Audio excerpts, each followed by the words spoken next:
Hello friends, मैं प्रियंका आप सभी का मेरे यूट्यूब वीडियो पे स्वागत करती हूँ। तो आज हम देखने जा रहे हैं एडिटोरिया का बिहार तथ्य संग्रह। ओके फ्रेंड, तो आज हम देखने जा रहे हैं एडिटोरिया का बिहार तथ्य संग्रह। तो इसमें हम लोग देखेंगे ये बिहार स्पेशल ही हैं, बिहार स्पेशल। तो आज हम इस बिहार स्पेशल में देखेंगे कौन सा चैप्टर हम लोग देखते हैं। तो हम लोग देखेंगे बिहार का भूगोल। ये जो है ये चैप्टर ये one of the most important topic है। इससे तो एक ना एक क्वेश्चन आता ही है, एक क्या कहें मतलब 5 क्वेश्चन तो एटलीस्ट आते ही हैं।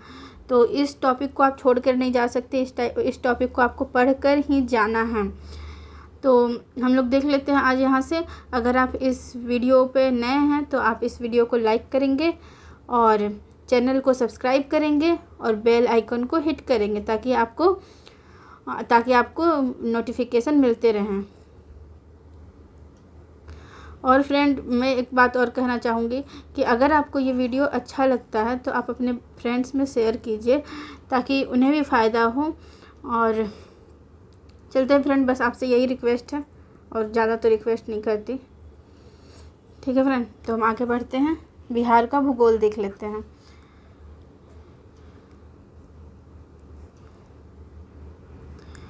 तो यहाँ से है बिहार का भूगोल स्टार्ट।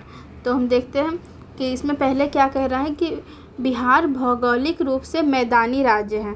मतलब ये कैसा राज्य है, तो ये मैदानी राज्य है। यह गंगा के मैदानी क्षेत्र में बसा एक समृद्ध क्षेत्र है। गंगा के मैदानी क्षेत्र में बसा एक समृद्ध क्षेत्र है। तो क्यों बोल रहा है ऐसा, तो हमारा ये बिहार है ऐसे, तो यहाँ से 20 से गंगा जाती है, अप्रॉक्स 20 से जाती है। और ये दोनों तरफ जो अपने अवसाद लेकर आती है उसे बिछाते जाती है, जिस कारण से ये जो पूरा एरिया हो जाता है ये बहुत ही फर्टाइल हो जाता है। ओके फ्रेंड, याद रखेंगे, इसलिए इसे कहा जा रहा है कि समृद्ध क्षेत्र है। नेक्स्ट है कि यह नेपाल के तराई क्षेत्र से विंध्य पहाड़ी एवं धारवाड़ के चट्टानी क्षेत्र तक विस्तृत है। तो इसका मतलब क्या हुआ कि अगर ये हमारा बिहार है तो ये क्या है, नेपाल का तराई रीजन ये वाला हुआ। ओके फ्रेंड, ये नेपाल का तराई रीजन से लेकर विंध्य पहाड़ी एवं धारवाड़ की चट्टानों तक विस्तृत है। तो यहाँ तो हमारा आपको पता है ये विंध्य पहाड़ी है, और ये जो पतला सा पट्टी जाता है यहाँ पे झारखंड से सटे हुए, तो इसको हम लोग क्या बोलते हैं, धारवाड़ चट्टान। तो यही बोल रहा है कि ये कहाँ से कहाँ तक है, तो तराई रीजन से लेकर विंध्य पहाड़ी एवं धारवाड़ की चट्टानी क्षेत्र तक विस्तृत है। नेक्स्ट चलते हैं, क्या बोल रहा है, बिहार पूर्वी भारत में स्थित एक राज्य है जो भौगोलिक रूप से 3 भागों में विभाजित है। तो ये क्या बोल रहा है कि ये पूर्वी भारत में है। तो अगर हम देखेंगे कैसे अगर इंडिया बनता है, ऐसे इंडिया बनता है, तो फ्रेंड ये कहाँ है, तो पूर्वी भारत में है, इसको ध्यान रखेंगे। और ये तीन पार्ट में डिवाइडेड है। तो कौन कौन सा पार्ट है, तो एक पहला है पर्वतीय तराई क्षेत्र, दूसरा मैदान क्षेत्र और तीसरा पठार क्षेत्र। तो पर्वतीय या तराई क्षेत्र कौन सा है, किसको हम लोग बोलेंगे, तो इसमें आता है सुमेश्वर की श्रेणी, रामनगर दून और दून घाटी। तो क्या 3 आते हैं, तो सुमेश्वर की श्रेणी, रामनगर दून और दून घाटी। नेक्स्ट है कि मैदान है। तो मैदान को 2 भागों में बांटा गया है, एक उत्तरी गंगा का मैदान और एक दक्षिणी गंगा का मैदान।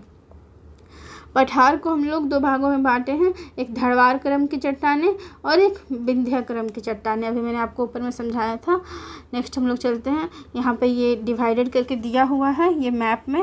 तो इसे हम देख लेते हैं कि यहाँ इस एरिया में सुमेश्वर की श्रेणी मिलती है, ये वेस्ट चंपारण का एरिया है, और यहाँ दून घाटी और रामनगर दून। अब यहाँ पे देखते हैं कि नीचे ये क्या है, दक्षिण का पठार, ये धरवार क्रम के पठार है, धरवार क्रम की चट्टानें यहाँ पे मिलती है, तो दक्षिण का पठार। और इस एरिया में क्या है, विंध्य क्रम की चट्टानें, इसे हम लोग क्या बोलते हैं, गंगा सोन द्वीप, क्योंकि यहाँ से गंगा जा रही है और यहाँ से सोन जा रही है, तो ये गंगा सोन द्वीप बना रही है। ओके फ्रेंड, ध्यान रखिएगा। और ये जो है ये भागलपुर वाला एरिया, इसे क्या बोलते हैं, अंग का मैदान। ओके फ्रेंड, यहाँ पे भागलपुर ऊपर में आ जाएगा और यहाँ बांका आएगा, तो इसे अंग का मैदान कहते हैं। और ये जो है मगध का मैदान है। इस पूरे एरिया को क्या कहेंगे? मगध का मैदान। तो आई होप ये आपको समझ में आ रहा होगा। नेक्स्ट हम यहाँ ऊपर देखते हैं, गंगा नदी के नॉर्थ साइड देखते हैं। तो क्या है, ये सबसे पहले घग्गर नदी है, फिर गंडक नदी है, और इन दोनों के बीच घग्गर गंडक दोआब है। और इधर से कोसी नदी आ रही है, तो इन दोनों के बीच गंडक और कोसी दोआब है। ओके, और यहाँ से महानंदा आ रही है, तो यहाँ पे कोसी महानंदा दोआब है। तो फ्रेंड, आपको यहाँ पे परेशान होने की ज़रूरत नहीं है कि कहाँ से आ रही है, कहाँ मिल रही है। अभी हम इसके वीडियो में आगे बढ़ेंगे, वैसे वैसे समझाते जाएंगे। मैं बस आपको ये मैप समझाई हूँ ताकि आपको ध्यान रहे कि कौन कहाँ पर है। नेक्स्ट है कि पर्वतीय तराई क्षेत्र। पर्वतीय तराई क्षेत्र बिहार के, पर्वतीय और तराई क्षेत्र कहाँ मिलेगा हमें?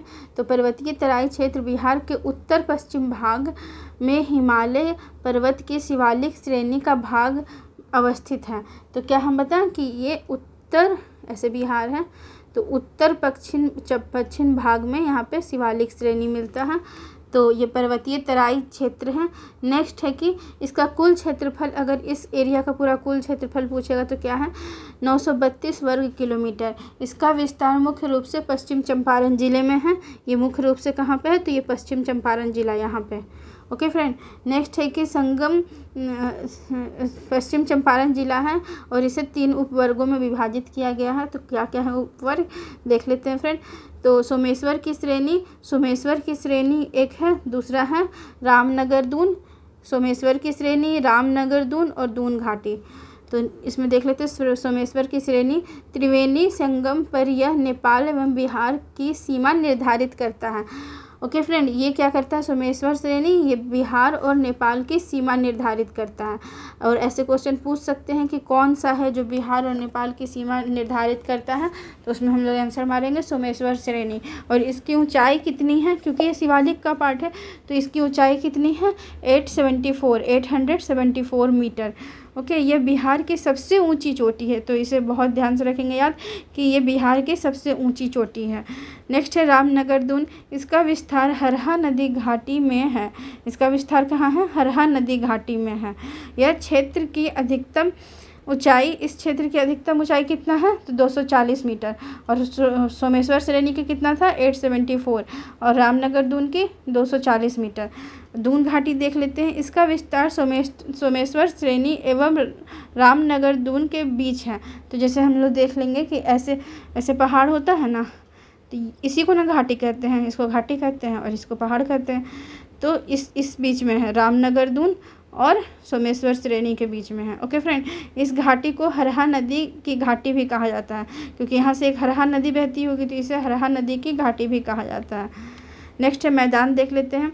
बिहार के कुल भूभाग का 96% जो हिस्सा है वो क्या है? 96% वो भाग क्या है? मैदानी है।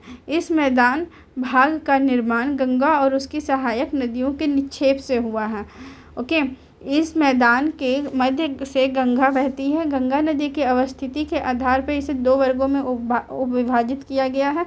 तो बस हमें यहाँ पे ये एक फैक्ट याद रखना है कि 96% जो भाग है वो क्या है? मैदानी है। 96% यहाँ से जो भाग है वो मैदानी है। ओके फ्रेंड, तो ये क्या है? उत्तरी गंगा का मैदान और दक्षिणी गंगा का मैदान। तो 2 भागों में डिवाइड किया गया है। तो कौन कौन सा? पहला एक उत्तरी गंगा का मैदान और दक्षिणी गंगा का मैदान। तो हम लोग देख लेते हैं पहले उत्तरी गंगा का मैदान। गंगा नदी के उत्तर में गंगा नदी के उत्तर में नेपाल सीमा का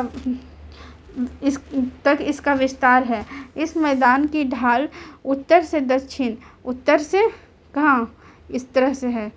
देखिए बता रहे हैं, फिर से मैं आपको समझा रही हूँ कि उत्तर से दक्षिण, तो ऐसे कि गंगा जी बहती हैं और उनकी सहायक नदियाँ बहती हैं, तो ये ऐसे हैं। तो उत्तर से दक्षिण की ओर है तथा उत्तर पश्चिम से दक्षिण पूर्व की ओर है। तो उत्तर पश्चिम से लेके किधर? दक्षिण पूर्व की ओर। ये कोऑर्डिनेट अगर बनाते हैं तो ऐसा बनेगा, उत्तर पश्चिम से लेके दक्षिण पूर्व की ओर है। इस मैदानी भाग को 3 दोआबों में बांटा गया है। तो कितने दोआब में बांटा गया है फ्रेंड? तो 3 दोआबों में। उत्तरी गंगा का मैदान को कितने भागों में बांटा गया है? 3 दोआबों में बांटा गया है। दोआब का तात्पर्य है 2 नदियों के बीच की भूमि, जैसे ये एक नदी है और ये एक नदी है, और इसके बीच की जो भी भूमि होगी उसे हम लोग क्या कहेंगे? दोआब कहेंगे। तो ये सभी दोआब क्षेत्र अपने जलोढ़ मृदा एवं उर्वरता के लिए प्रसिद्ध हैं। तो देख लेते हैं ये कौन कौन सी नदियां हैं। तो पहले घग्घर गंडक दोआब, फिर गंडक कोसी दोआब और कोसी महानंदा दोआब। इसका मतलब मैंने आपको ऊपर एक मैप में समझाया था कि यहाँ से अगर घग्घर आ रही है और गंडक आ रही है, एक मिनट फ्रेंड, जैसे ऐसे मैप है ना, मैप है ऐसे बिहार का, ओके, यहाँ से गंगा नदी बह रही है, तो यहाँ पे एक घग्घर है और यहाँ पे एक गंडक है, ऐसे करके आती है, तो इसे बोलते हैं घग्घर गंडक दोआब, ओके। और यहाँ पे जो कोसी आ रही है और ये कुर्सेला में मिलती है, कुर्सेला, मैं आपको बता दे रही हूँ। तो ये है गंडक कोसी दोआब, और यहाँ पे कोसी महानंदा, ये महानंदा ऐसे आ रही है, तो कोसी महानंदा दोआब। नेक्स्ट हम लोग चलते हैं दक्षिण गंगा का मैदान। तो गंगा नदी से दक्षिण की पहाड़ी क्षेत्र के मध्य दक्षिण गंगा का मैदान अवस्थित है, और उत्तरी गंगा की तुलना में इसका आकार छोटा है, ओके। इसको याद रखेंगे कि उत्तरी गंगा की तुलना में इसका आकार छोटा है। अप्रॉक्स बोलते हैं हम लोग कि ये 2 भागों में डिवाइड करती है, लेकिन ये पूरा 2 भाग में नहीं डिवाइड करती है। ये जो है ये वाला पार्ट, ये देखिए बता रहे हैं, ये जो पार्ट है ये छोटा है और ये बड़ा पार्ट है, ओके, ध्यान रखेंगे। और इसका निर्माण गंगा के अतिरिक्त पठारी नदियों के निक्षेप से हुआ है। तो यहाँ से तो ये जो नदी आ रही है ये तो पहाड़ी नदी है, लेकिन इधर हम लोग को क्या मिलता है? पठार मिलता है, और जो इधर से नदी जा रही है ये पठारी नदियों के निक्षेप से बनता है, ओके। दक्षिण गंगा का मैदान, इस मैदान के 3 उपवर्ग हैं और इसके भी 3 उपवर्ग हैं, जैसे ऊपर वाले के 3 उपवर्ग हैं। तो पहले गंगा सोन दोआब, तो यहाँ से अगर सोन नदी जा रही है, ये वाली सोन नदी है, तो गंगा सोन दोआब ये बनाएगी एक एरिया, गंगा सोन दोआब। और दूसरा ये मगध का मैदान, ये पूरा बन जाएगा मगध का मैदान और अंग का मैदान, ओके फ्रेंड। तो फिर से मैं इसको एक बार और आपको समझा दे रही हूँ, यहाँ से इसको इरेज करके, ताकि आपको और अच्छे से समझ में आ जाए। ये है, मान लीजिए ये हमारा बिहार है, प्यारा बिहार, ओके। और यहाँ से गंगा नदी ऐसे जा रही है, तो एक सोन नदी ऐसे आती है और यहाँ पटना के पास मिल जाती है, तो इसको बोलते हैं गंगा सोन दोआब। यहाँ पे मैं से एरो कर दे रही हूँ, ओके फ्रेंड। और मगध का मैदान, ये पूरा एरिया जो है पठार को छोड़ के ये मगध का मैदान कहलाता है, मगध का मैदान। और यहाँ से फिर एक अंग का मैदान स्टार्ट होता है, ये जो एरिया है ये अंग का, इतना बड़ा नहीं है फ्रेंड, ये मतलब इस एरिया को मिला के अंग का मैदान बन जाता है। नेक्स्ट चलते हम लोग पठार देख लेते हैं। बिहार के दक्षिणी सीमा पर पठार एवं पहाड़ी क्षेत्र है। दक्षिणी सीमा कौन सा हुआ? बार बार मैं आपको मैप बना के इसलिए दिखा रही हूँ कि आपको याद रहे, ये पहाड़ी क्षेत्र है और ये पठारी क्षेत्र है। याद रखेंगे फ्रेंड कि ये पहाड़ी क्षेत्र है और ये पठारी क्षेत्र है। तो जो झारखंड से सीमा साझा करती है, तो किससे? ये झारखंड से सीमा साझा करती है, ओके फ्रेंड। दक्षिण में स्थित पठारी क्षेत्र 2 क्रम की चट्टानों से बना हुआ है। एक तो ऐसे करके बनाएंगे तो यहाँ पे धारवाड़ क्रम आ जाता है और इधर विंध्य चट्टान आ जाता है। विंध्य में क्या क्या आता है? कैमूर और रोहतास, ये याद रखेंगे फ्रेंड, ये इंपॉर्टेंट है कि विंध्य चट्टानों में कौन कौन से ज़िले आते हैं। तो कैमूर और रोहतास में हमें विंध्य चट्टानें मिलती हैं, ओके फ्रेंड। और धारवाड़ में कहाँ कहाँ आता है? तो मुंगेर, जमुई, नवादा, गया। तो आप देखेंगे कि ऐसे अगर मैप ऐसे हैं, 1 मिनट फ्रेंड, एग्जैक्ट मैप नहीं बना रही हूँ मैं, बस आपको समझाने के लिए बना रही हूँ कि यहाँ पर हमारा क्या मिल जाता है, यहाँ पे कैमूर रहेगा और यहाँ रोहतास रहेगा, ओके फ्रेंड। याद रखेंगे कि कैमूर जो है वो ऐसे करके ऐसे हो जाता है, ये नहीं आता है झारखंड के सीमा के साथ, याद रखेंगे इस बात को। अब हम लोग इसे देखते हैं कि जो जमुई है, मुंगेर, जमुई और ये नवादा और गया। तो गया हमारा कहाँ है फ्रेंड? इस एरिया में गया है, गया, ओके फ्रेंड। जमुई कहाँ है फ्रेंड? आप बताइए। जमुई यहाँ है, नवादा यहाँ है, ये जमुई, ये नवादा और क्या है? मुंगेर। तो मुंगेर कहाँ है फ्रेंड हमारा? तो मुंगेर यहाँ, इस एरिया में भी धारवाड़ चट्टानें मिलती हैं। तो अगर आप इस ज्योग्राफी को पढ़ रहे हैं तो आई होप आप मैप लेकर बैठे होंगे, और ऐसे भी मैं आपको मैप बना बना के दिखा रही हूँ। अगर आप मैप से देखोगे तो ये आपको और ज़्यादा अच्छे से रिटेंशन हो पाएगा। आगे हम लोग चलते हैं, अन्य महत्वपूर्ण तथ्य की तरफ चलते हैं। बिहार के उत्तरी गंगा मैदान में प्राकृतिक रूप से जलमग्न निम्न भूमि के क्षेत्र को चौर या मन कहा जाता है। अब जैसे यहाँ पर बहुत सारा नदियाँ आ रही है तो ये कहीं कहीं जलमग्न निम्न भूमि बनाती है, तो वहाँ पे क्या हमें मिलता है, चौर या मन। उस भूमि को क्या कहते हैं, चौर या मन। और गंगा के मैदानी बाढ़ क्षेत्र में बनने वाली विशेष आकृति क्षेत्र को दियारा प्रदेश कहते हैं। यहीं पे जैसे मैदानी बाढ़ क्षेत्र में या बाढ़ क्षेत्र होगा तो यहाँ पे क्या होता है, दियारा प्रदेश इसको कहा जाता है। नेक्स्ट है कि उत्तरी गंगा मैदान में कई मन और चौर जैसे गोखुर झीलें पाई जाती हैं। ओके फ्रेंड, गोखुर झीलें पाई जाती हैं। नेक्स्ट है कि दक्षिण गंगा मैदान में तटबंध से लगे दक्षिण की ओर गहराई वाले क्षेत्र को टाल कहते हैं। दक्षिण मैदान में क्या होता है, तटबंध से लगे दक्षिण की ओर गहराई वाला, मतलब ये जो गहराई वाला क्षेत्र होगा इसको क्या कहते हैं, टाल क्षेत्र कहते हैं। नेक्स्ट है कि उत्तरी गंगा का मैदान बाढ़ की विभीषिका के लिए प्रसिद्ध है। कोसी नदी जैसे जैसे अपना रूट चेंज करती है पूरा बाढ़ लाती है, तो ये किस लिए प्रसिद्ध है, बाढ़ की विभीषिका के लिए प्रसिद्ध है। नेक्स्ट चलते हैं फ्रेंड, यहाँ पे कुछ प्रकार दिए हुए हैं, निर्माण काल दिया हुआ है, क्षेत्र दिया हुआ, विशेषताएं दी हुई हैं। तो हम देख लेते हैं। पहले तो है धारवाड़। एक प्रकार की चट्टान है, तो मतलब धारवाड़ क्रम की चट्टान है। ये कब किस एज में बनी थी, तो प्री कैम्ब्रियन साल में बनी थी, प्री कैम्ब्रियन एज में बनी है। और ये कहाँ कहाँ पाई जाती है, तो मुंगेर, जमुई, नवादा, गया, राजगीर आदि क्षेत्र में पाई जाती है। तो ये क्या हो गया हमारा, साउथ बिहार। ओके फ्रेंड, ध्यान रखेंगे ये क्या है, साउथ बिहार में पाई जाती है। इसमें बिहार की प्राचीन पहाड़ियाँ क्षेत्र हैं। ओके, याद रखेंगे, गया में जो जितने भी पहाड़ी क्षेत्र हैं वो क्या है, प्राचीन पहाड़ी क्षेत्र हैं। विंध्य जो है, विंध्य में विंध्य क्रम की चट्टानें, ये प्री कैम्ब्रियन में भी बनी है, और ये कैमूर और रोहतास में पाया जाता है। ये दूसरा प्राचीन पहाड़ी क्षेत्र है। याद रखेंगे, यहाँ पे सीमेंट उद्योग, चूना पत्थर, लाइमस्टोन के लिए प्रसिद्ध है ये। नेक्स्ट है टर्शियरी प्लेस्टोसीन एज में बना है। ये पश्चिम चंपारण में है, जैसे सोमेश्वर की पहाड़ी क्षेत्र और सबसे नवीन पहाड़ी क्षेत्र है ये कौन सा है, टर्शियरी। और क्वाटरनरी क्या है, तो क्वाटरनरी जो है हमारा गंगा का मैदान है, और ये प्लेस्टोसीन और हेलोसीन में बना है। तो ये क्या है, बिहार का अधिकांश भाग मैदानी है, कृषि के लिए सबसे उपयुक्त है ये। ठीक है, और हम लोग जलवायु को देख रहे हैं। हमारा ये ख़त्म हो गया, मतलब हमने इसमें क्या पढ़ लिया फ्रेंड, बता रही हूँ आपको। ये बिहार का जो भौतिक विभाजन है इसे हमने कंप्लीट कर लिया। नेक्स्ट अब हम लोग चलेंगे, तो कहाँ चलेंगे, मौसम, बिहार की जलवायु देख लेते हैं फ्रेंड। तो किसी क्षेत्र की दीर्घकालिक मौसम की औसत दशाओं को जलवायु कहते हैं। दीर्घकालिक मतलब लॉन्ग टर्म मौसम जो होगा उसे ही कहेंगे जलवायु। ऐसे शॉर्ट टर्म के लिए जो बरसात आ रहा है या गर्मी आ रहा है उसे नहीं कहेंगे, ये लॉन्ग टर्म होगा, लॉन्ग टर्म के लिए होगा, तो इसे हम लोग क्या कहेंगे, जलवायु। बिहार की जलवायु उष्ण उपोष्ण कटिबंधीय या मानसूनी जलवायु है। तो ये क्या है, उपोष्ण कटिबंधीय या मानसूनी जलवायु है। किसी क्षेत्र की जलवायु विभिन्न कारकों पर प्रभावित करती है। कैसे, मतलब किसी क्षेत्र की जलवायु किस कारकों में, तो बहुत सारे कारक होंगे, एक फैक्टर नहीं होगा, मल्टीपल फैक्टर होगा जो उसे प्रभावित करेगा।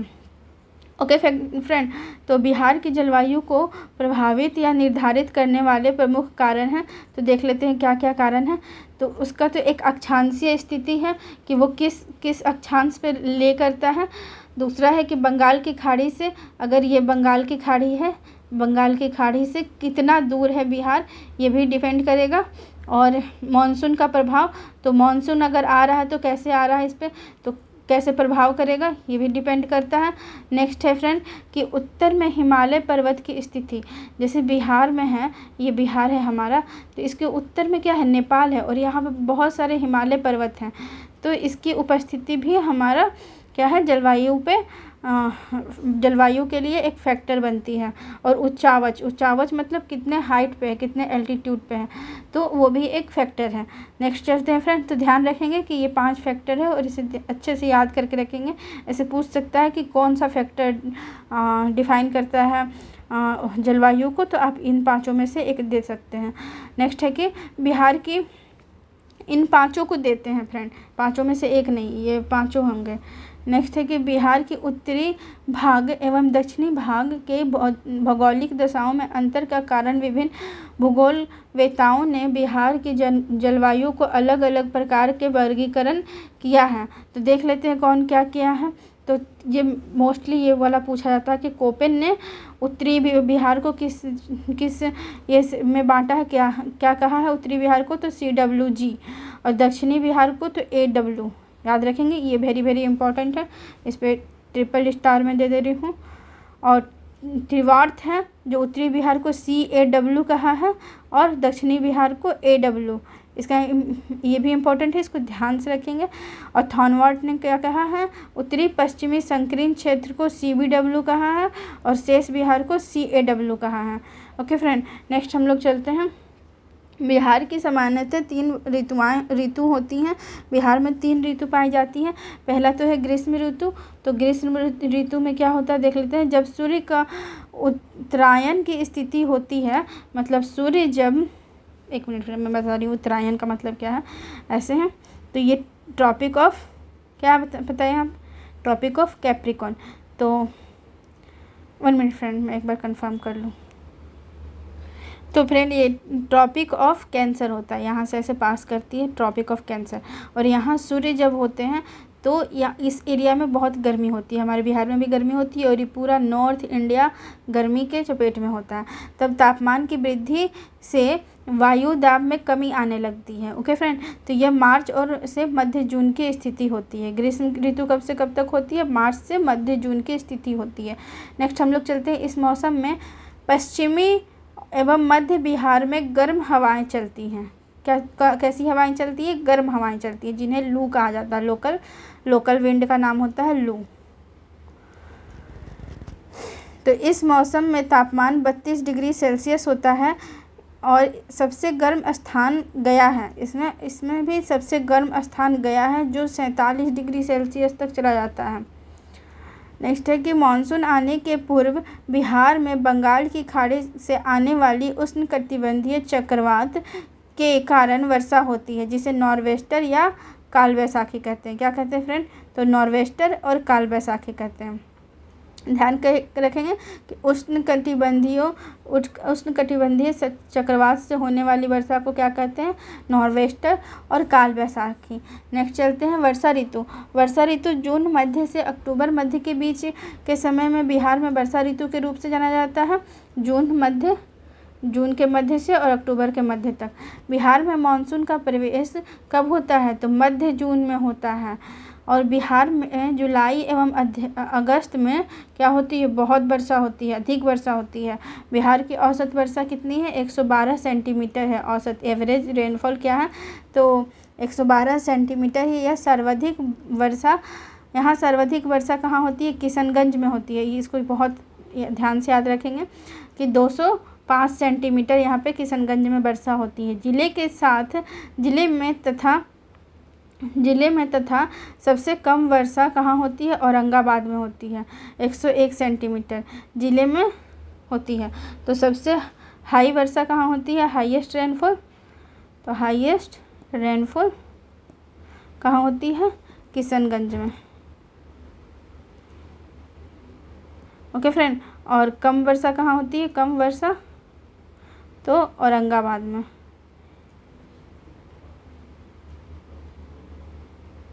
ओके फ्रेंड, ध्यान से रखेंगे और ये भी याद रखेंगे कि 205 सेंटीमीटर होता है और 101 सेंटीमीटर होता है। नेक्स्ट हम लोग चलते हैं।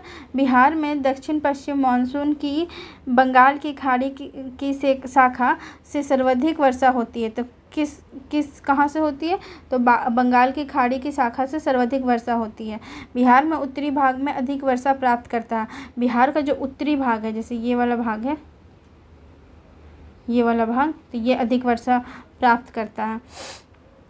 ओके, नेक्स्ट हम लोग चलते हैं, जिसके कारण से उत्तरी बिहार में बाढ़ तथा दक्षिणी बिहार में सूखा से प्रभावित होता है। शीत ऋतु देख लेते हैं, तीसरा कौन सा, शीत ऋतु। तो शीत ऋतु इसका काल मध्य अक्टूबर से लेकर फरवरी तक होता है। मानसून के लौटने के साथ ही बिहार में शीत ऋतु आरंभ हो जाती है। शीत मतलब ठंडक का ऋतु। तो बिहार में दिसंबर एवं जनवरी माह में सर्वाधिक ठंडक पड़ती है। सर्वाधिक ठंडा जिला गया है, तो सबसे हॉटेस्ट जिला भी गया है, जहाँ पे सबसे ज़्यादा गर्मी पड़ता है, और सबसे ठंडा जिला भी क्या है, तो गया है। ओके फ्रेंड, ध्यान रखेंगे हम लोग ये गया को। दिसंबर जनवरी के माह में भूमध्य सागर से आने वाली शीतोष्ण चक्रवात, ये क्या बोल रहा है, भूमध्य सागर से आ रही है, मेडिटेरियन सी से आ रही है। शीतोष्ण चक्रवात के कारण पश्चिमी और मध्य बिहार में हल्की वर्षा होती है। तो कहाँ होगी, पश्चिमी और मध्य बिहार में, इधर और इधर वाला एरिया में होगी हल्की वर्षा। यह वर्षा रबी फसल के लिए बहुत ही उपयोगी या लाभदायक साबित होती है। रबी फसल के लिए उपयोगी साबित होती है। ओके, अत्यधिक ठंड बिहार में रबी फसलों के लिए काफ़ी लाभदायक होती है। तो जब ज़्यादा ठंड पड़ती है तो हम लोग बोलते हैं रबी फसल के लिए फ़ायदेमंद है। नेक्स्ट हम लोग चलते हैं बिहार में कृषि जलवायु क्षेत्र। तो देख लेते हैं फ्रेंड, बिहार में कितने कृषि जलवायु क्षेत्र हैं। तो बिहार में कृषि की दशाओं एवं फसल वर्गीकरण के आधार पर कृषि जलवायु क्षेत्र को 3 वर्गों में विभाजित किया गया है। दक्षिणी बिहार के तीसरे वर्ग को 2 उपवर्ग में विभाजित किया गया है। देख लेते हैं, ये जोन 1 है, जोन 1, जोन 2 और जोन 3A। ये 2 वर्ग में बोला ना, तीसरे वर्ग को 2 भागों में डिवाइड किया गया, तो जोन 3B, जोन 3A और जोन 3B। नेक्स्ट चलते हैं फ्रेंड, देखिए यहाँ पे चौहद्दी दिखाया गया है। तो बिहार के दक्षिण में क्या है, झारखंड, और उत्तर में क्या है, नेपाल, पूरब में क्या है, पश्चिम बंगाल, और पश्चिम में क्या है, उत्तर प्रदेश। गड़बड़ मत कीजिएगा कि पश्चिम बंगाल पश्चिम में चला जाएगा, नो, पूरब में है पश्चिम बंगाल और पश्चिम में है उत्तर प्रदेश। नेक्स्ट हम लोग चलते हैं, तो इसमें देख लेते हैं जोन में कितने ज़िले हैं। तो जोन 1 में कुल 13 ज़िले हैं। तो कौन कौन से ज़िले हैं, यहाँ पे देखिए, जोन 1 जो है इसमें सबसे ज़्यादा ज़िला है। ये जो जोन 1 है, यहाँ पे जो मैं यहाँ से कलरिंग में दिखा रही हूँ आपको, ये जोन 1 है। तो इसमें 13 ज़िले हैं। तो कौन कौन से हैं, पश्चिम चंपारण, पूर्वी चंपारण, शिवहर, सीतामढ़ी, मधुबनी, गोपालगंज, सिवान, सारण, मुजफ्फरपुर, दरभंगा, वैशाली, समस्तीपुर और बेगूसराय। देख लेते हैं फ्रेंड, मैप से भी आपको ध्यान रह जाएगा। तो पश्चिम चंपारण, पूर्वी चंपारण, सीतामढ़ी, मधुबनी, दरभंगा, समस्तीपुर, बेगूसराय, वैशाली, मुजफ्फरपुर, गोपालगंज, सिवान और सारण। ध्यान रखेंगे फ्रेंड, ये कितने ज़िले हो गए, तो ये हमारे हो गए 13 ज़िले, डिस्ट्रिक्ट। जोन 2 में देख लेते हैं, जोन 2 में कौन कौन से आ रहे हैं। तो जोन 2 में हमारा है किशनगंज, अररिया, सुपौल, मधेपुरा, पूर्णिया, कटिहार, खगड़िया और सहरसा। और ये कितने हैं टोटल, तो ये 8 हैं। ओके फ्रेंड, ये 8 ज़िले हैं। नेक्स्ट हम लोग देखते हैं कि जोन 3A में कितने हैं, तो 6 हैं, और जोन 3B में 11 हैं। देख लेते हैं मैप से। जोन 3A में क्या है, भागलपुर, बांका, जमुई, लखीसराय, मुंगेर और शेखपुरा। तो ये कितने हैं, 6 हैं। ओके फ्रेंड, नेक्स्ट देखते हैं इसमें कि जोन 3B में, तो नवादा, नालंदा, गया, जहानाबाद, पटना, अरवल, औरंगाबाद, रोहतास, भोजपुर, बक्सर और कैमूर। तो ये टोटल कितने ज़िले हैं, तो 11 ज़िले हैं। और इसे याद रखिएगा फ्रेंड कि पूछ देता है कि सबसे हाईएस्ट डिस्ट्रिक्ट किस जोन में पड़ता है। तो हाईएस्ट डिस्ट्रिक्ट जोन 1 में पड़ता है, और सबसे लोएस्ट डिस्ट्रिक्ट मतलब नंबर ऑफ डिस्ट्रिक्ट किस में पड़ता है, तो जोन 3A में पड़ता है। ओके,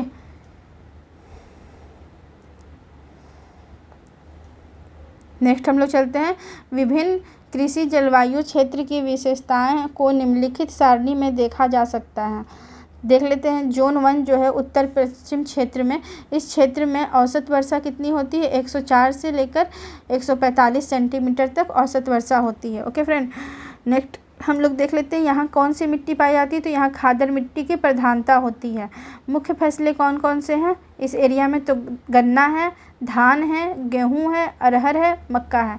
जोन 1 में क्या क्या फसलें पाई जाती हैं? गन्ना, धान, गेहूँ, अरहर, मक्का। और यहाँ खादर मिट्टी की प्रधानता है। औसत वर्षा कितनी होती है? तो 104 से लेकर 145 सेंटीमीटर तक।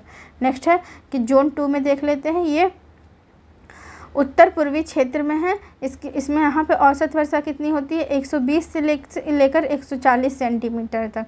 और इसी एरिया में किशनगंज है जहाँ पे सबसे अधिक वर्षा होती है। ओके फ्रेंड, नेक्स्ट हम लोग देखते हैं यहाँ पे मुख्य फसल क्या है। तो जूट है, धान है, चाय है, मक्का है। इस चीज़ को बहुत ध्यान से रखेंगे क्योंकि यहाँ पे थोड़ी अलग टाइप की एग्रीकल्चर होता है। जूट, धान, चाय, मक्का। नेक्स्ट है कि जोन 3 में दक्षिणी क्षेत्र में औसत वर्षा क्या होती है? तो 95 से लेके 115 सेंटीमीटर तक होती है। 95 से लेके 115 सेंटीमीटर तक होती है। यहाँ बांगर मिट्टी की प्रधानता है। और इसमें कौन सी मिट्टी थी? खादर मिट्टी। और यहाँ जोन 3 में बांगर मिट्टी। और इसकी मुख्य फसलें हैं गेहूँ, दाल, अरहर, चना। ओके फ्रेंड, ध्यान रहेगा आपको। नेक्स्ट हम लोग चलते हैं बिहार का अपवाह तंत्र देख लेते हैं। तो बिहार की नदियाँ बिहार के अपवाह तंत्र की दृष्टि से एक समृद्ध राज्य है। बिहार अपवाह तंत्र की दृष्टि से एक समृद्ध राज्य है। यहाँ नदियों और उनकी सहायक नदियों का विस्तृत जाल है। अपवाह तंत्र मतलब जो भी ये नदियाँ आ रही हैं फ्लोइंग रिवर, तो इसको क्या बोल रहे हैं? अपवाह तंत्र के आधार पर बिहार की नदियों को 2 वर्गों में विभाजित किया गया है। तो एक हिमालय से जो नदियाँ आती हैं वो, और एक पठार से जो नदियाँ आती है वो। तो कैसे पता चलता है? हिमालय से जो नदियाँ आएंगी वो वर्ष भर जल प्रवाह वाली नदियाँ होंगी, सदा नीरा होगा वो, हर पूरे साल वहाँ पे पानी रहेगा उस नदी में। और दूसरा क्या है कि ये उत्तर से दक्षिण की ओर प्रवाहित होती है। तो कैसे होगी? उत्तर से दक्षिण की ओर प्रवाहित होगी। ये नदियाँ पूर्ववर्ती होती हैं। ओके, ये नदियाँ क्या होती है? पूर्ववर्ती होती है। हाँ तो फ्रेंड्स, ये नदियाँ कैसी होती हैं? पूर्ववर्ती होती है। पूर्ववर्ती मतलब इंग्लिश में इसे कहते हैं एंटीसीडेंट। एंटीसीडेंट इसका मतलब ये होता है फ्रेंड कि एक मेन रिवर आएगी और उसके साथ उसकी बहुत सारी ट्रिब्यूटरीज आएंगी और मेन रिवर में मिल जाएंगे। तो इसे क्या बोलते हैं? एंटीसीडेंट। एंटीसीडेंट या पूर्ववर्ती नदियाँ कहते हैं। और ये जो हिमालयन नदी होती है ये क्या करती है? बड़े बड़े डेल्टा बनाती है। ये नदियाँ बाल अवस्था में होती हैं, मतलब ये बहुत यंग होती हैं। यंग रिवर इसे कहते हैं, यंग रिवर। ये क्या होते हैं? बाल अवस्था में होती है। ये मार्ग परिवर्तन एवं गोखुर झील बनाने वाली नदियाँ होती है। तो ये क्या करती हैं? बहुत मार्ग परिवर्तन करती हैं। मार्ग मतलब जैसे कोसी नदी आती है, कभी इधर से आ जाती है, कभी इधर से आ जाती है। तो इसे क्या कहते हैं कि यहाँ पहले थी और इधर बह गई या इधर बह गई, तो इसे कहेंगे मार्ग परिवर्तन वाली नदी। तो इसका सबसे बेस्ट उदाहरण होगा कोसी नदी। और कोसी को क्या कहते हैं? सौरो ऑफ बिहार, क्योंकि ये इतना बाढ़ लाती है कि बहुत बड़ा एरिया डूब जाता है। और गोखुर झील बनाती है। गोखुर झील मतलब कि अगर नदी ऐसे आ रही है और धीरे धीरे अगर ये ऐसे कट के ऐसे करके फिर यहाँ से बहने लगी और फिर धीरे धीरे जब ये ऐसे हुई तो फिर ये सीधा स्ट्रेट लाइन ले ली, तो ये एक ऐसे करके आकृति बना लेगी। तो इसे ही हम लोग कहेंगे गोखुर झील। ओके फ्रेंड, अत्यधिक जल संग्रह के कारण बाढ़ का कारण बनती है। और ये हिमालय से आती है, इसमें बहुत पानी होता है, बहुत पानी। तो इसमें क्या होता है कि ये बाढ़ का कारण बनती है। और इसका अगर एग्जाम्पल देखें तो गंगा है, गंडक है, कोसी है, महानंदा है और बागमती है। ये सब क्या है? हिमालयन रिवर है और इसमें बहुत बहुत पानी होता है। नेक्स्ट है फ्रेंड पठारी नदियाँ। ये वर्षा आधारित नदियाँ होती हैं। अगर बारिश हुआ, रेनफॉल हुआ तो ये नदियों में पानी होगा, नहीं तो ये सूख जाती हैं। ये दक्षिण से उत्तर की ओर प्रभावित होती हैं। ये हमारा प्यारा बिहार है ऐसे। तो ये क्या करेंगे? ये दक्षिण से उत्तर की ओर प्रभावित होंगे, दक्षिण से उत्तर की ओर प्रभावित होंगे। ये नदियाँ अनुवर्ती होती हैं, अनुवर्ती होती हैं। ये नदियाँ क्या होती है? अनुवर्ती होती हैं।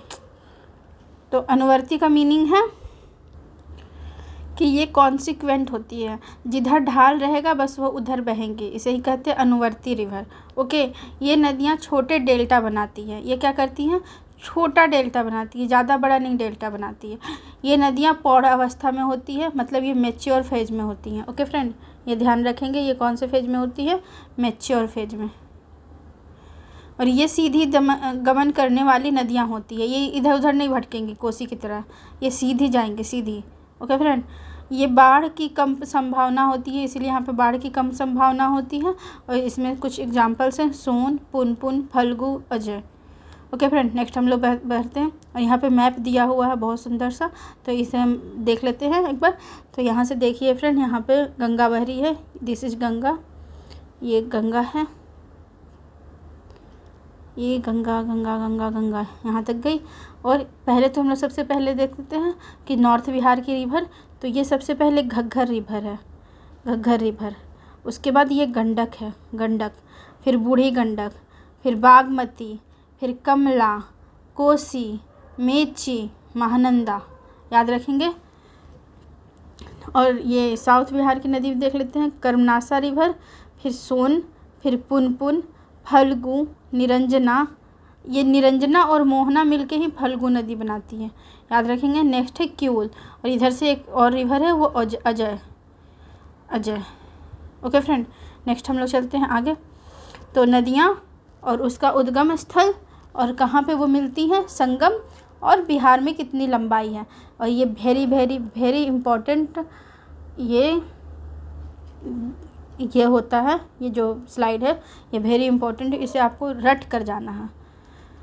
तो गंगा जो है, गंगा नदी कहाँ से उद्गम स्थल है, तो ये गंगोत्री उत्तराखंड से, और इसका संगम कहाँ है, बंगाल की खाड़ी में। ये डायरेक्ट जाके बंगाल की खाड़ी में ओशियन से मिल जाता है। और बिहार में इसकी लंबाई कहाँ है, कितनी है, तो ये 445 किलोमीटर, याद रखेंगे 445 किलोमीटर।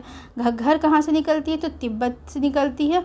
और ये गंगा में कहाँ मिलती है, तो सारण में, सारण छपरा में मिलती है। और ये है 83 किलोमीटर लंबी। गंडक जो है, गंडक ये नेपाल से निकलती है, गंगा में सोनपुर के पास मिलती है, जहाँ पे सोनपुर का मेला भी लगता है। और यहाँ पे 260 किलोमीटर इसकी लंबाई है। बूढ़ी गंडक ये सोमेश्वर पहाड़ी से निकलती है और खगड़िया में मिलती है, याद रखेंगे ये कहाँ मिल रही है, खगड़िया में। और ये लंबी नदी है, 320 किलोमीटर ये है। ओके फ्रेंड, और बागमती, बागमती महाभारत श्रेणी नेपाल से निकलती है और ये कोसी में जाके मिल जाती है, और फिर कोसी जाकर मिलती है कुर्सेला में गंगा से। ओके, तो याद रखेंगे ये कहाँ, बागमती कहाँ मिलती है, कोसी से मिलती है। और इसका कितना है, कितना लंबाई है, तो 394 किलोमीटर। कमला, कमला महाभारत श्रेणी नेपाल से निकलती है और ये भी कहाँ मिल जाती है, कोसी में मिल जाती है। देखिए फ्रेंड, ये कमला निकल रही है और ये बागमती, ये आके यहाँ पे कोने में आपको दिख रहा होगा, यहाँ कोसी में मिल गई है, और फिर जाके कोसी कुर्सेला में मतलब कुर्सेला के पास गंगा में मिलती है। ओके, तो ये कोसी कहाँ से निकलती है, कहाँ से इसका उद्गम स्थल है, तो गोसाई स्थान नेपाल से है। और ये कहाँ मिलती है, गंगा से कुर्सेला में मिलती है, कटिहार में, याद रखेंगे, ये वेरी वेरी इंपॉर्टेंट है, 3 स्टार। और इसकी लंबाई कितनी है, 260 किलोमीटर। महानंदा जो है, महानंदा पश्चिम बंगाल के दार्जिलिंग ज़िले से निकलती है, वहाँ जो छोटी छोटी पहाड़ियाँ हैं वहाँ से निकलती है। और गंगा में कहाँ मिलती है, मालदा के पास मिल जाती है। नेक्स्ट है कि वो बिहार में नहीं मिलती है, वो जाके बांग्लादेश में, बंगाल में मिलती है। कर्मनासा नदी विंध्य पहाड़ी से निकलती है और चौसा के पास गंगा में मिल जाती है। सोन अमरकंटक पहाड़ी से निकलती है मध्य प्रदेश से, और दानापुर में गंगा के पास से मिल जाती है, गंगा में मिल जाती है। पुनपुन झारखंड से, पलामू से निकलती है, झारखंड के पलामू से निकलती है, और गंगा में कहाँ मिलती है, फतुहा में मिल जाती है। फल्गु और निरंजना छोटा नागपुर पठार से निकलती है, पुनपुन नदी की साथ गंगा में मिलती है। पहले फल्गु और निरंजना पुनपुन में मिलती है, फिर पुनपुन जाके कहाँ मिलती है, पुनपुन तो गंगा से मिलती है। अजय जो रिवर है ये जमुई में निकलती है, छोटी सी रिवर है, और ये गंगा में मिलती है पश्चिम बंगाल में। नेक्स्ट है कि क्यूल रिवर हजारीबाग में है, हजारीबाग से निकलती है और गंगा में कहाँ मिलती है, लखीसराय में। नेक्स्ट है सरकारी रिवर कहाँ से मिलती है, सरकारी रिवर छोटा नागपुर पठार से निकलती है और क्यूल नदी में के साथ गंगा में मिलती है। ये क्यूल में जाके मिलती है और फिर ये दोनों जाके मिलती हैं कहाँ, गंगा में। नेक्स्ट है गंगा नदी को देख लेते हैं हम लोग।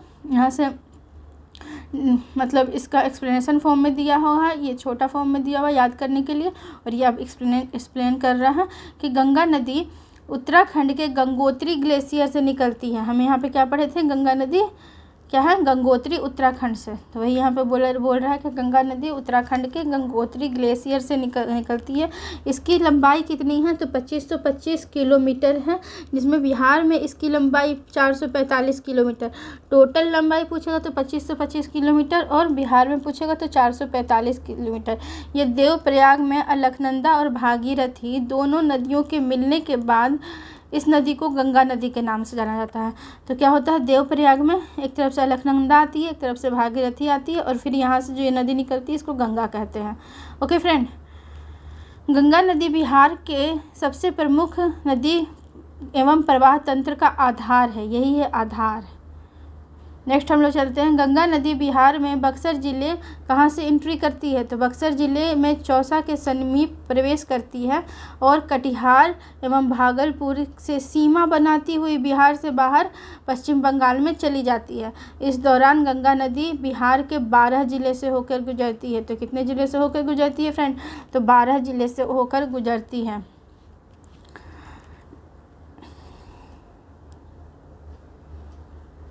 नेक्स्ट है कि बिहार में गंगा नदी की सर्वाधिक लंबाई कहाँ है, पटना में है।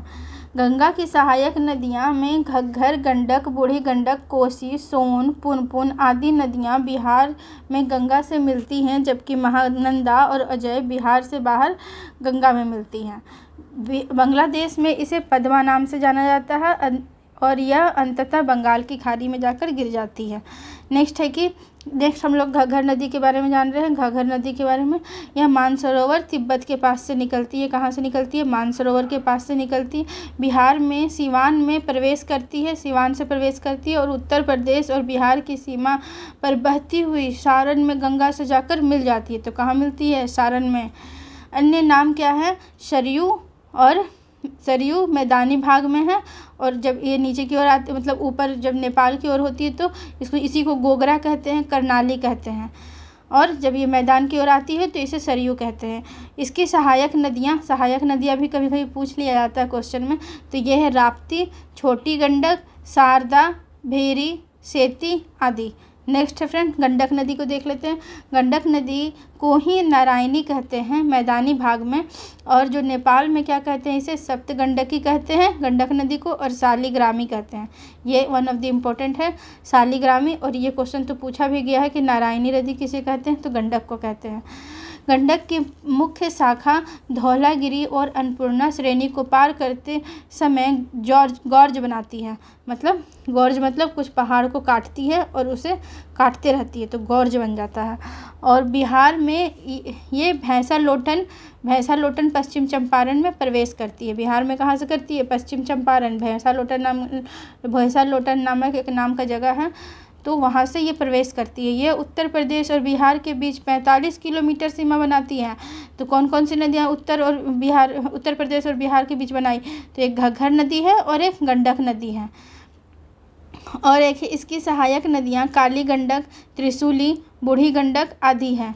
इसमें मिलने वाले गोल गोल काले पत्थरों को शालिग्राम कहा जाता है। एक बात ध्यान रखेंगे, इसको शालिग्रामी नदी भी कहते हैं, और इसमें एक गोल गोल पत्थर मिलता है जिसे शालिग्राम कहा जाता है। ओके, नेक्स्ट है बूढ़ी गंडक नदी। तो ये सोमेश्वर श्रेणी के पश्चिम भाग से निकलकर पश्चिमी चंपारण, पूर्वी चंपारण, मुजफ्फरपुर, समस्तीपुर, बेगूसराय जिलों में बहते हुए अंत में खगड़िया जिले में गंगा नदी से मिल जाती है। इसका अन्य नाम है सिकरहना। इसे याद रखेंगे फ्रेंड, ये इंपॉर्टेंट हो सकता है, सिकरहना। आगे है कि इसकी सहायक नदियां हैं मशान, बालोर, तिऊर, धनौती आदि। नेक्स्ट हम लोग देख लेते हैं बागमती नदी के बारे में। तो यह नेपाल में हिमालय के महाभारत श्रेणी से निकलती है। तो कहाँ से निकलती है, महाभारत श्रेणी से निकलती है।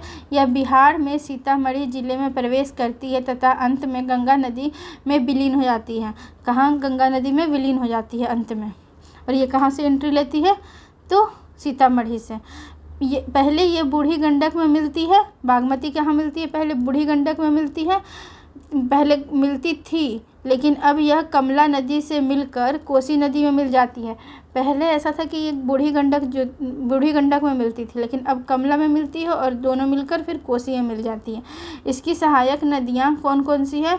लाल बकिया, लखनदेई, मनोहरा, अधवारा, विष्णुमती इसकी सहायक नदियां हैं। नेपाल में इस नदी के तट पर काठमांडू मतलब नेपाल में यहीं पर पशुपतिनाथ का मंदिर है। तो पूछेगा कि पशुपतिनाथ का मंदिर किस नदी के किनारे है? तो बागमती नदी के किनारे है। कोसी नदी को देख लेते हैं। यह नेपाल में उत्तर पूर्व में स्थित गोसाई स्थान से निकलती है। कहाँ से निकलती है? गोसाई स्थान से। इसे नेपाल में सप्तकोशी कहा जाता है क्योंकि यह 7 धाराओं से मिलने से बनती है। कोसी नदी बिहार में सुपौल जिले से एंट्री लेती है। कहाँ से प्रवेश करती है? तो सुपौल जिले से प्रवेश करती है तथा कुर्सेला में गंगा से विलीन हो जाती है। कोसी नदी अपने मार्ग परिवर्तन एवं बाढ़ के लिए कुख्यात है और इसलिए इसे बिहार का सुख या बिहार का अभिशाप कहा जाता है। इसकी सहायक नदियां हैं अरुण, तोमर, लिखू, दूध कोसी, तम कोसी, इंद्रावती, सुन कोसी। याद रखेंगे, इसका तो बिल्कुल याद रखेंगे, ये वन ऑफ द इम्पॉर्टेंट है। ओके फ्रेंड, क्योंकि ये 7 नदियां हैं। देखिए सप्तकोशी तो 7 नदियां।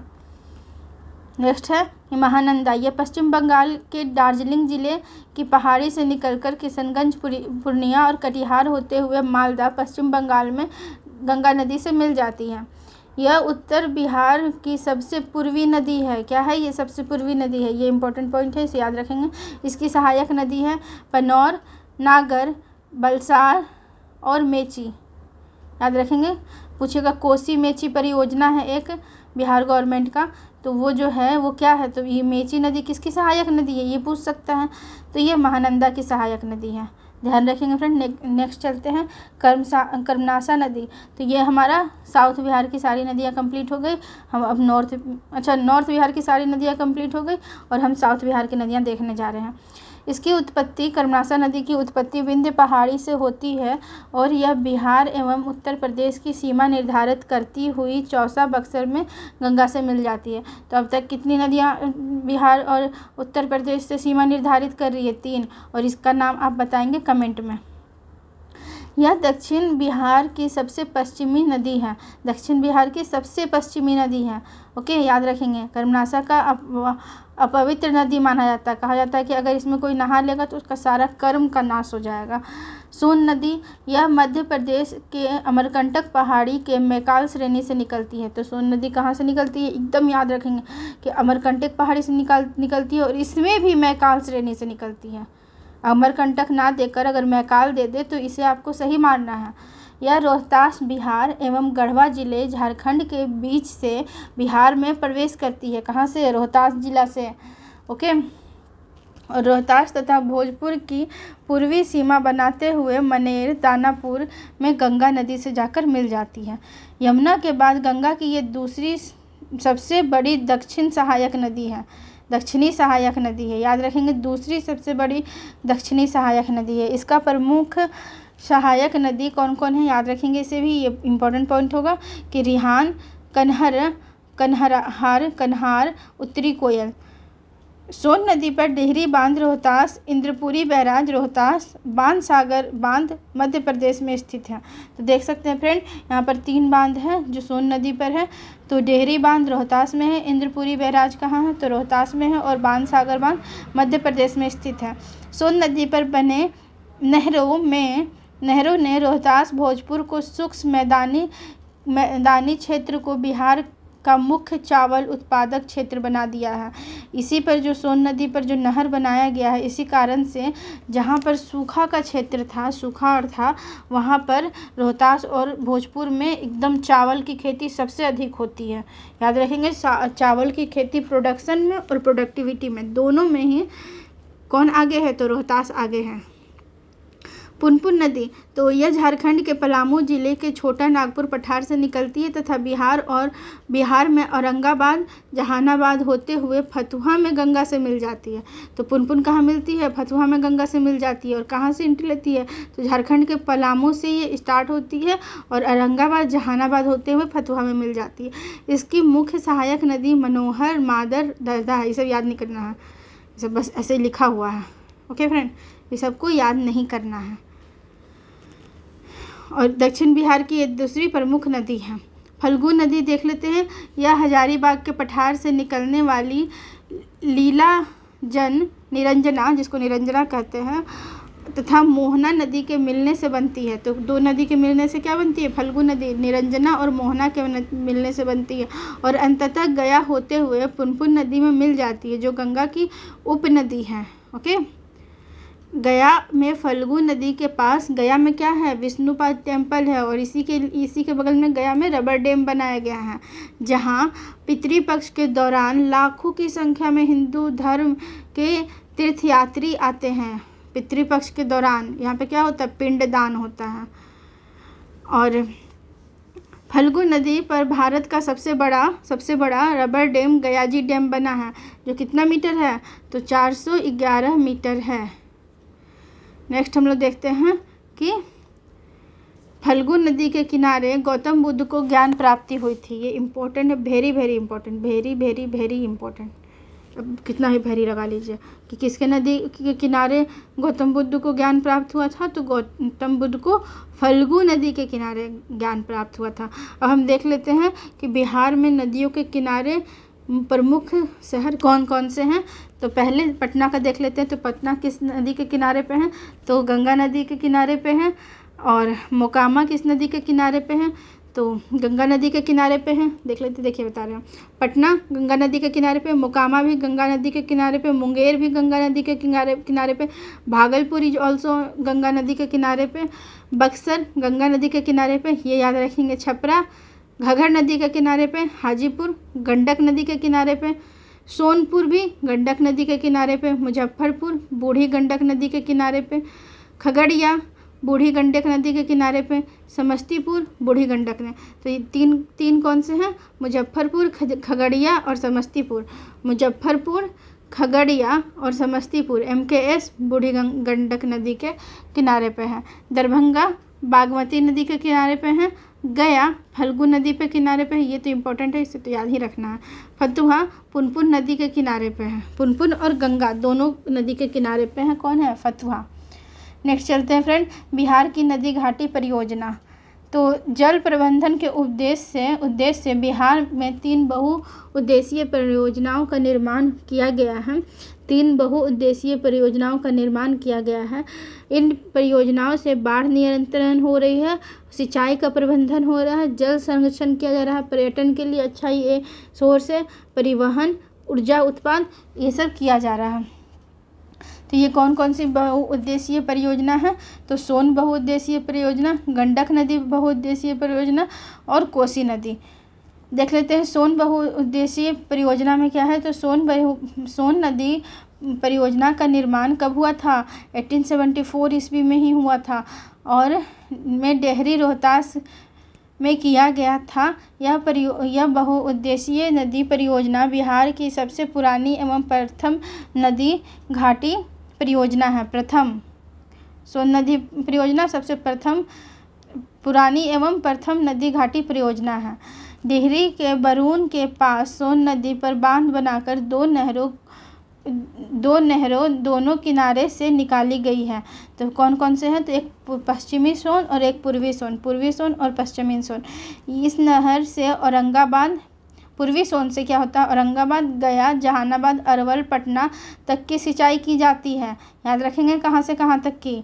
और पश्चिमी सोन से रोहतास, कैमूर, बक्सर, भोजपुर आदि जिलों की सिंचाई की जाती है। सोन नदी पर 2 जल विद्युत केंद्र हैं। तो देख लेंगे जल विद्युत केंद्र, एक डेहरी जल विद्युत केंद्र जो 6.6 मेगावाट का है और एक बारून जल विद्युत केंद्र 3.3 मेगावाट का। ये क्वेश्चन पूछेगा कि बारून जल विद्युत केंद्र किस नदी पर है? तो ये आप बताएंगे अब कि किस नदी पर है। नेक्स्ट है कि गंडक बहुउद्देशीय परियोजना। तो गंडक बहुउद्देशीय परियोजना देख लेते हैं। तो गंडक परियोजना भारत एवं नेपाल की संयुक्त परियोजना है। इसका लाभ बिहार, उत्तर प्रदेश एवं नेपाल तीनों को मिलता है। गंडक का तो परियोजना का तो बिहार, उत्तर प्रदेश और नेपाल। गंडक परियोजना के लिए 1959 ईस्वी में नेपाल के साथ एक समझौता हुआ था। इस परियोजना का कार्य 1960 में ईस्वी से प्रारंभ हो गया था। इस परियोजना के अंतर्गत भारत नेपाल सीमा पर भैंसा-लोटन के पास गंडक नदी पर बांध का निर्माण कर जलाशय का निर्माण किया गया है। यह बराज या बांध वाल्मीकि नगर के पास त्रिवेणी संगम के पास निर्मित है। तो ये भी पूछ सकता है कि किस संगम के पास हो, तो त्रिवेणी संगम के पास निर्मित है। नेक्स्ट है कि गंडक परियोजना में जलाशय से पूर्व एवं पश्चिम की ओर से नहर निकलती है। तो क्या पूर्व और पश्चिम दोनों तरफ से नहर निकलती है, तो पूर्वी गंडक नहर हो जाएगी और पश्चिमी गंडक नहर हो जाएगी।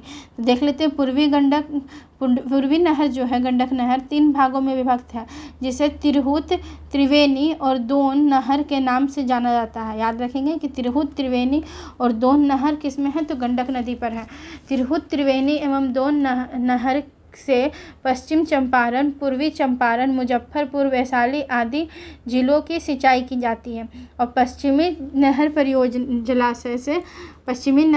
जलाशय से नेपाल होकर निकलती है। नेपाल में सिंचाई के अतिरिक्त इससे निकलने वाली सहायक नहरों से उत्तर प्रदेश में गोरखपुर, देवरिया और बिहार में सिवान, सारण की सिंचाई की जाती है। नेक्स्ट है कि इस परियोजना के तहत पूर्वी नहर पर कितना 15 मेगावाट का जल विद्युत केंद्र स्थापित किया गया है। इस प्रकार विद्युत केंद्र पश्चिमी नहर पर भी बना है इसी प्रकार का। नेक्स्ट है कि कोसी बहुउद्देशीय परियोजना। कोसी परियोजना भारत एवं नेपाल की संयुक्त परियोजना है।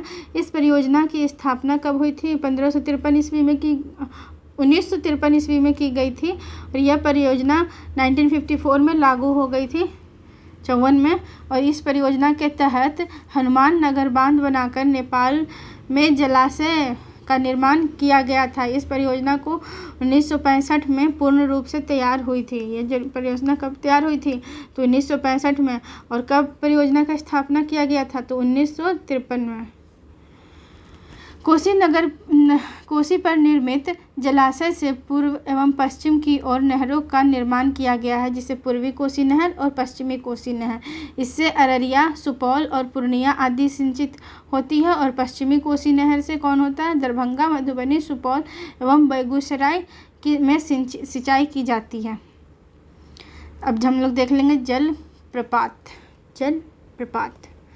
तो जब नदी की ढाल में अकस्मात परिवर्तन एवं नदी तीव्र वेग से पहाड़ से नीचे गिरती है, ऐसे नीचे गिरने लगती है पहाड़ से, तो ये क्या कहती है? ये जलप्रपात बनाती है।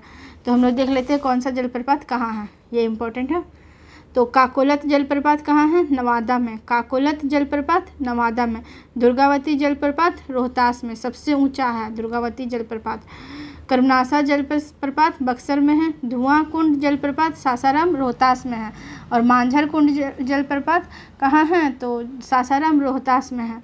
और जियार कुंड जलप्रपात कहाँ है? तो भोजपुर है। तो इसको याद ऐसे कर सकते हैं, जिया हो भोजपुर के लाला, तो जियार कुंड, जिया भोजपुरिया। ओके, जियार कुंड तो जिया भोजपुरिया, याद रखेंगे फ्रेंड। नेक्स्ट है कि तिलहर कुंड जलप्रपात कहाँ है? तो कैमूर में है। ओके फ्रेंड, क्या हो गया? It's not working. अच्छा कोई बात नहीं, देख लेते हैं इससे आगे। बिहार की प्रमुख झीलें, कुछ झीलें हैं, उनको देख लेते हैं वो कहाँ किस ज़िले में है। तो कांवर झील कहाँ है? तो बेगूसराय में है। गोगाबिल झील कहाँ है? या घोघा झील कटिहार में है। कुशेश्वर झील कहाँ है? तो दरभंगा में है। घोड़ा कटोरा झील राजगीर में है। अनुपम झील कैमूर में है, इम्पॉर्टेंट है। सिमरी झील सहरसा में है। जगतपुर झील भागलपुर में है। मोती झील मोतिहारी में है पूर्वी चंपारण में। और सिरैया मन बेतिया पश्चिमी चंपारण। और पिपरा मन भी मोतिहारी में है पूर्वी चंपारण। नेक्स्ट है प्रमुख नहरें। तो त्रिवेणी नहर किस नदी पे है?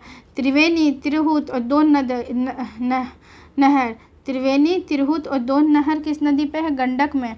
और इससे लाभान्वित क्षेत्र कौन से हैं? अभी मैंने ऊपर भी यही बात पढ़ाया था आपको कि पश्चिमी चंपारण, पूर्वी चंपारण, मुजफ्फरपुर, वैशाली। नेक्स्ट है कोसी नदी, पूर्वी कोसी और पश्चिमी कोसी कोसी नदी पर है और इससे, और राजपुर नहर भी कोसी नदी पे है और इससे अररिया, सुपौल, पूर्णिया पूर्वी से लाभान्वित होता है, पूर्वी कोसी से, और पश्चिमी कोसी से दरभंगा, मधुबनी, सुपौल, और राजपुर को नहर से सहरसा, मधेपुरा और बेगूसराय। नेक्स्ट है सोन पे देख लेते हैं, पूर्वी सोन और पश्चिमी सोन। ओके, तो इससे कौन कौन से लाभान्वित होते हैं? तो पूर्वी सोन से औरंगाबाद, जहानाबाद, पटना, गया, अरवल, और पश्चिमी सोन से रोहतास, भोजपुर, कैमूर, बक्सर। नेक्स्ट है बिहार के प्रमुख गर्म जल कुंड है ये लोग। तो देख लेते हैं कि राजगीर में कितना है? तो ब्रह्मकुंड जो बिहार का सबसे गर्म जल कुंड है, तो ब्रह्मकुंड, सप्तधारा, मखदुम कुंड, गोमुख कुंड, नानक कुंड, सूर्य कुंड। मुंगेर में कौन कौन से हैं? तो लक्ष्मण कुंड, सीता कुंड, रामेश्वर कुंड, ऋषिक कुंड, जन्म कुंड, भीम बांध, श्रृंगार ऋषि कुंड, पंचतर कुंड और भरारी कुंड। याद रखेंगे फ्रेंड ध्यान से। और नेक्स्ट है गया में एक ही है, अग्निकुंड। तो अगर फ्रेंड आपको यहाँ तक वीडियो अच्छा लगता है तो आप वीडियो को लाइक कीजिए, चैनल को सब्सक्राइब कीजिए, क्योंकि ये वीडियो मैं बहुत मेहनत से बना रही हूँ। और नेक्स्ट है कि ये आपके एग्ज़ाम में बहुत ही हेल्पफुल साबित होगा। इनफैक्ट ये यहाँ से क्वेश्चन आना ही आना है, तो आप इसे अच्छे से पढ़िए, 2-3 बार पढ़िए ताकि आपको याद हो जाए। रिवीजन बार बार कीजिए। और फ्रेंड अब हम ये वीडियो को यहीं पर रोकते हैं। नेक्स्ट पार्ट में बिहार की मिट्टी से स्टार्ट करेंगे, क्योंकि फ्रेंड ऑलरेडी 1 घंटा हो चुका है। तो नेक्स्ट पार्ट में हम लोग देखते हैं बिहार की मिट्टी से। ओके फ्रेंड, तब तक के लिए बाय, टेक केयर।